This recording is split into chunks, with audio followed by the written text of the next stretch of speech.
President Obama's cybersecurity order, China is hacking the US, and Burger King's Twitter goes all Happy Meal. All that and more this time on ThreatWire.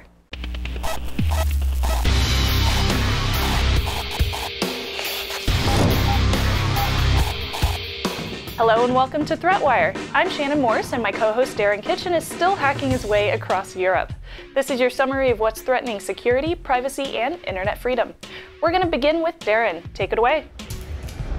Thank you, Shannon. Now, last week, President Obama signed an executive order, the quote, improving critical infrastructure cybersecurity.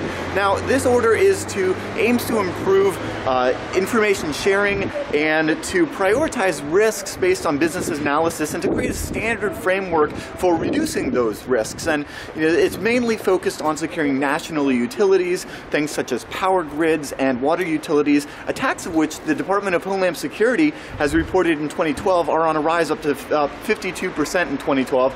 Now, the Department of Homeland Security, this video illustrates from 2007 the severity of such an attack poses on our national infrastructure, potentially damaging equipment that could take months to repair. MIT was very quick to point out that the cyber defense order kind of lacks teeth, saying that it's unlikely to provide much protection. One of the points of the order is to appoint the NIST, or the National Institute of Standards and Technology, which is a non-regulatory agency, part of the Department of Commerce, to go ahead and create a framework for which companies, private companies which provide these utilities may voluntarily follow.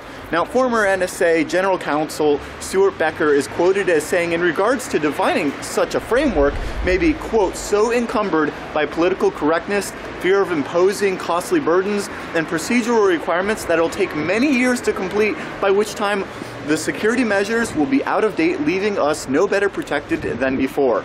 Now, Jack Whitsitt has posted an awesome write-up, a, quote, English translation of the order, and as always, all of the links can be found in our show notes at threatwire.org. From Berlin, Shannon, I'm handing it back to you.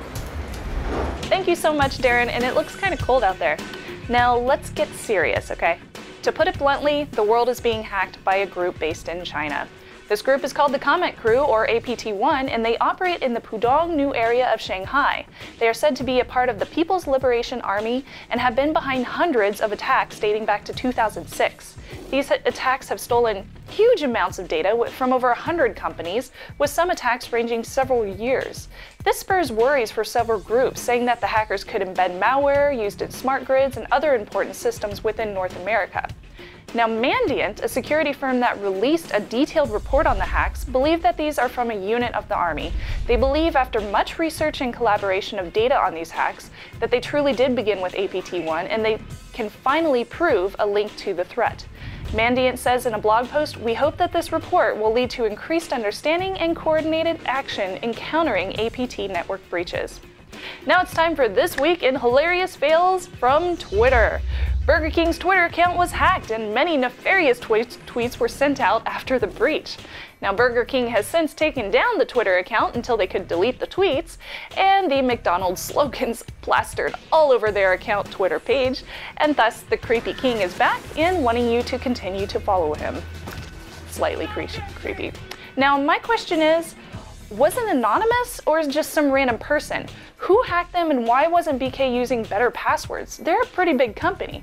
Twitter seriously needs to add two-factor authentication, but until then, I really hope these problems don't continue. Now, next up is Facebook. Facebook also seems to have been the victim of attempted hacks last week, saying that they discovered a malicious file on an employee's laptop and several other laptops in the company. They say that no user data was stolen from the hack that appears to have originated, of course, from China. However, we could always just delete our accounts, right? Now, last week we asked about CISPA and the new cybersecurity laws, and our comment of the week comes from Unas Shield.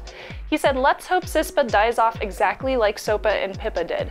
But if it needs to go through, there should be A, a clear definition of what a breach is, B, strict restrictions on what data the companies can share with the government, and C, a full public disclosure policy of what information has been relinquished to the government. Of course, I would really like it if CISPA just died off into the abyss and was never heard from again." And I totally agree with you. Thank you very much, Unas Shield. This week, we'd like to know how you feel about Obama's executive order. Is this a really good idea? And if so, how can he make it completely unbreakable? It's way too vague right now. Now, remember that you guys can find all the ways to subscribe over at threatwired.org and get involved in our Google Plus community. That's where all the conversation continues all week. And with that, I'm Shannon Morse, and for Darren Kitchen, we'll see you on the internet.